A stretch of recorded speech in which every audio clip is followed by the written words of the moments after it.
নমস্কার, জয়শ্রী গণেশ আপনাদের প্রত্যেককে জানাই স্বাগতম আজকের বিশেষ পর্বের অনুষ্ঠানে। আজকে ডিটেলসে আলোচনা করব অশ্বিনী নক্ষত্রের জাতক জাতিকাদের নিয়ে এবং কেন অশ্বিনী নক্ষত্রের জাতক জাতিকারা সকলের থেকে আলাদা, সকলের থেকে পৃথক। আজকে সেই বিষয়টি নিয়ে চর্চা করার চেষ্টা করব। নক্ষত্র অশ্বিনী কালপুরুষের রাশিচক্রের প্রথম রাশির প্রথম নক্ষত্র। 4টি চরণ মেষ রাশিতেই আমরা লক্ষ্য করতে পারি এবং এই অশ্বিনী নক্ষত্রের জাতক জাতিকাদের মধ্যে বিশেষ বিশেষ অনেকগুলো কোয়ালিটি বা বৈশিষ্ট্য বলি আমরা কিন্তু লক্ষ্য করি। মঙ্গল প্রভাবিত রাশিতে এদের জন্ম হয়, সুতরাং মঙ্গলের যে গুণাবলী আছে, বৈশিষ্ট্য আছে, সেগুলো তাদের মধ্যে থাকে এবং আরও একটি প্ল্যানেট বা ছায়া গ্রহের প্রভাব আমরা অশ্বিনীর মধ্যে দেখি, যেটি হলো কেতু। তাহলে কেতুর প্রভাব, মঙ্গল গ্রহের প্রভাব অশ্বিনী নক্ষত্রের জাতক জাতিকাকে কিন্তু প্রভাবিত করে। তবে কেতু এবং মঙ্গল ছাড়াও অশ্বিনী নক্ষত্রের জাতক জাতিকাদের প্রভাবিত করে অশ্বিনী কুমারদ্বয়।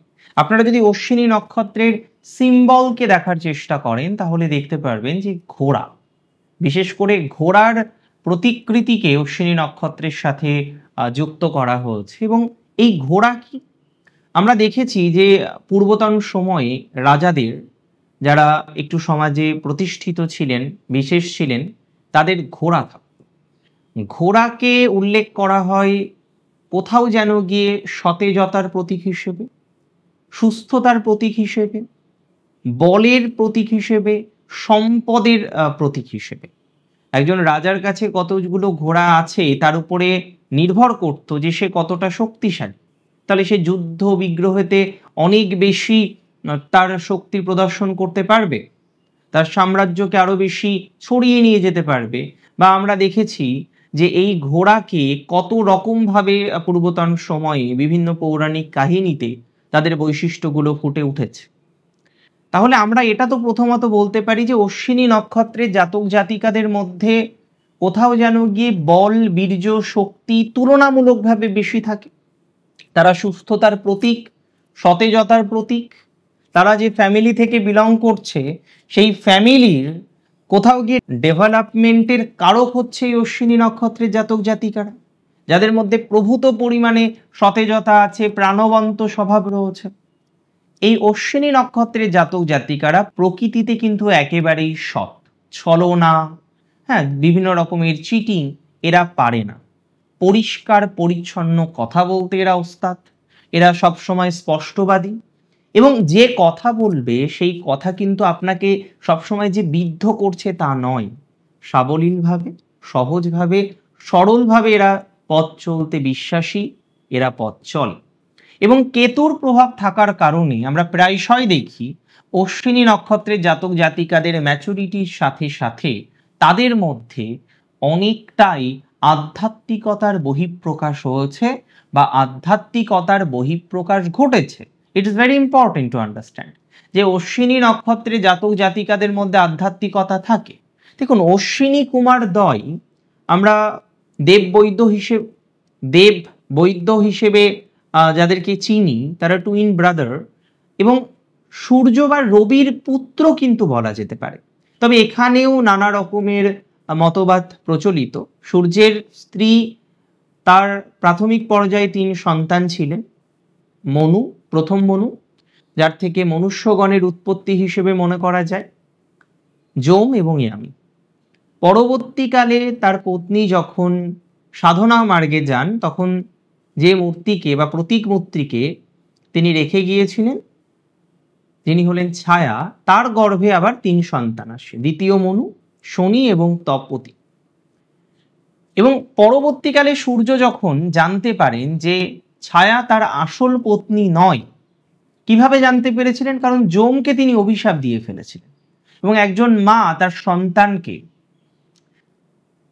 ক্রুশিয়াল অভিশাপ দিতে পারে না।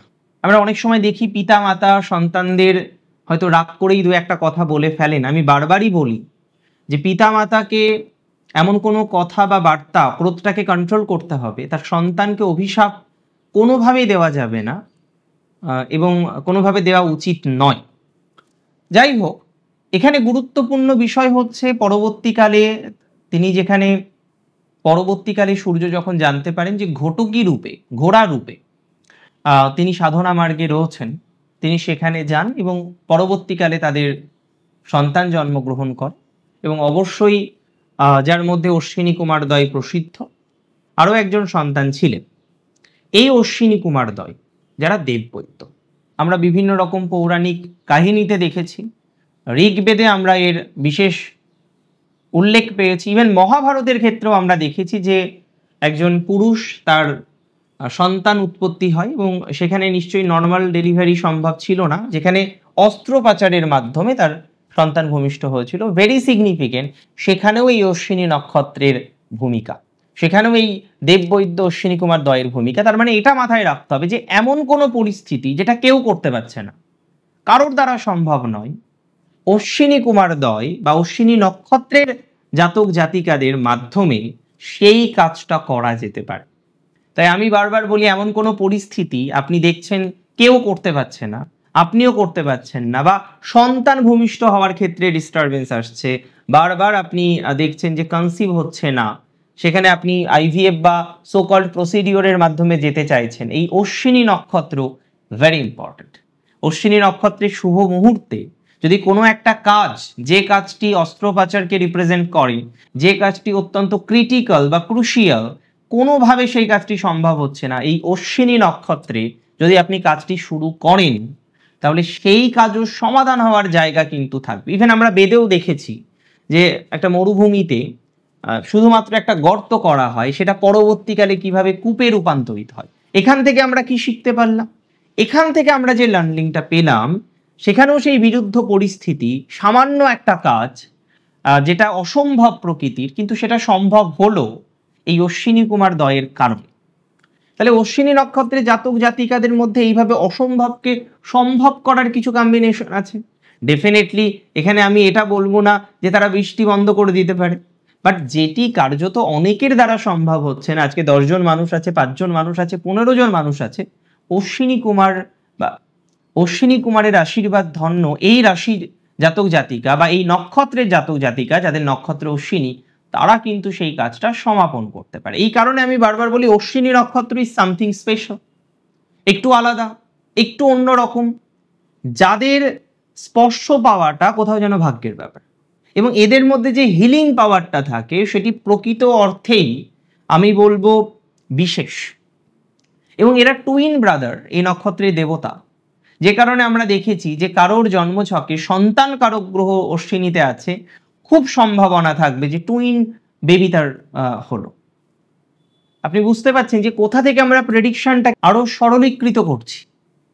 অশ্বিনী নক্ষত্রের জাতক জাতিকাদের মধ্যে মন মানসিকতার মধ্যে যথেষ্ট পবিত্রতা থাকে, সততা থাকে, তারা সবসময় স্পষ্ট বিষয়ে বিশ্বাসী, তাদের মধ্যে হিলিং পাওয়ার থাকে। তাই তার গার্লফ্রেন্ড, তার বয়ফ্রেন্ড বা তার প্রিয় মানুষটি যখন অশ্বিনী নক্ষত্রে জাতক জাতিকাদের সাথে বার্তালাপ করছে, সে কিন্তু রিয়েলাইজ করতে পারছে যে কতটা বিশেষ।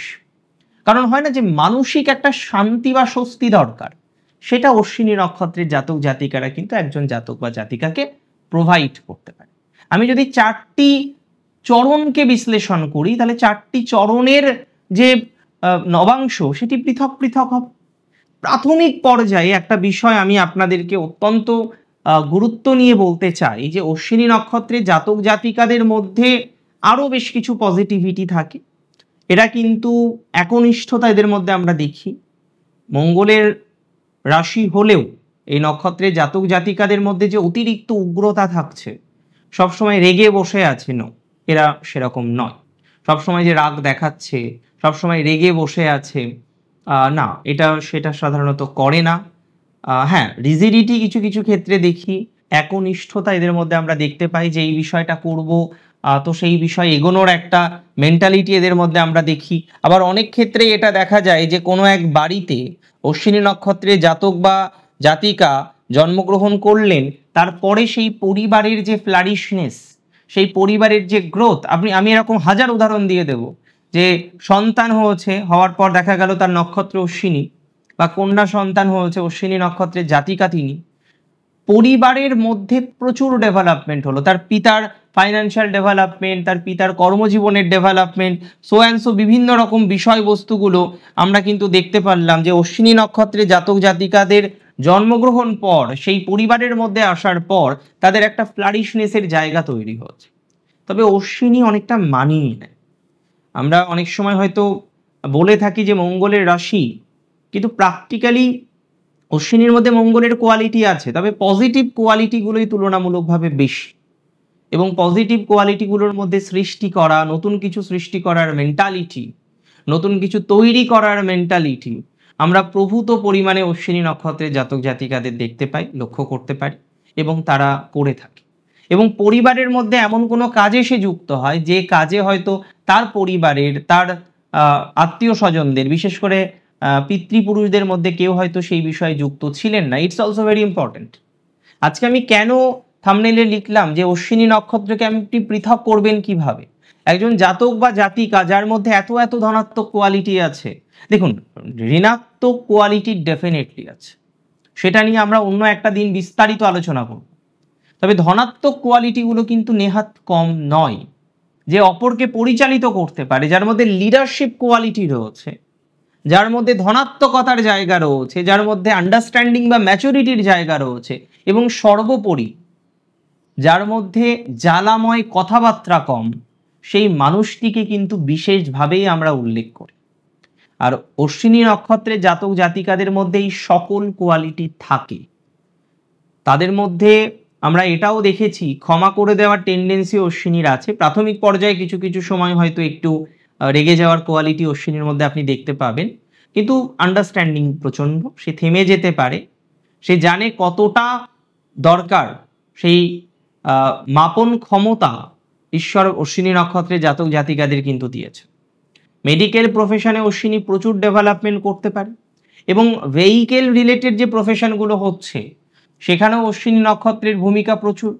খেলোয়াড় রয়েছেন যারা খেলা রিলেটেড ম্যাটারে যারা সংযুক্ত, কানেক্টেড, তাদের মধ্যেও অশ্বিনী নক্ষত্রের জাতক জাতিকাদের প্রচুর ভালো ভালো কোয়ালিটি আমরা দেখতে পাই। তাহলে দিন শেষে এটা বলা যেতে পারে যে অশ্বিনী নক্ষত্রের জাতক জাতিকারা প্রকৃত অর্থেই বিশেষ। তাদের নানান বিশেষ গুণাবলী সম্পর্কে আপনাদের সাথে আলোচনা করলাম। আজকের অনুষ্ঠান যদি আপনার ভালো লেগে থাকে এবং এই ধরনের ভিডিওগুলো যদি আপনি পুনরায় দেখতে চান, অবশ্যই আমাকে কমেন্টে জানাবেন। দিন শেষে আমার একটাই উদ্দেশ্য, যাতে আপনি ভালো থাকতে পারেন, আপনার অন্তর্নিহিত শক্তিগুলো সম্পর্কে আপনি পরিচিত হতে পারেন, এবং ঈশ্বরের অসীম আশীর্বাদে এগিয়ে যেতে পারেন। আরও একটা কথা বলবো, অশ্বিনী নক্ষত্র আপনার, কিন্তু আপনি কখনোই অশ্বিনী কুমার দয়, এই যে দেবতাগণ রয়েছেন, সেই সম্পর্কে ভাবেননি, তাদের কোনো রকম পূজা অর্চনাই করেননি, বা কোথাও যেন তাদের বৈশিষ্ট্যগুলোকে নিজের সাথে সম্মিলিত করার চেষ্টাই করেননি। এটা কিন্তু করা যাবে না। প্রত্যেকটা নক্ষত্র তার নক্ষত্রের দেবতাকে পুজো করবেন। তার নক্ষত্রের দেবতাকে শুধু নয়, তার রাশির নির্দিষ্ট কিছু মন্ত্র থাকে, আমি জানি না আপনারা জানেন কি না, তবে সেই মন্ত্র রেগুলার বেসিসে চ্যান্ট করা উচিত।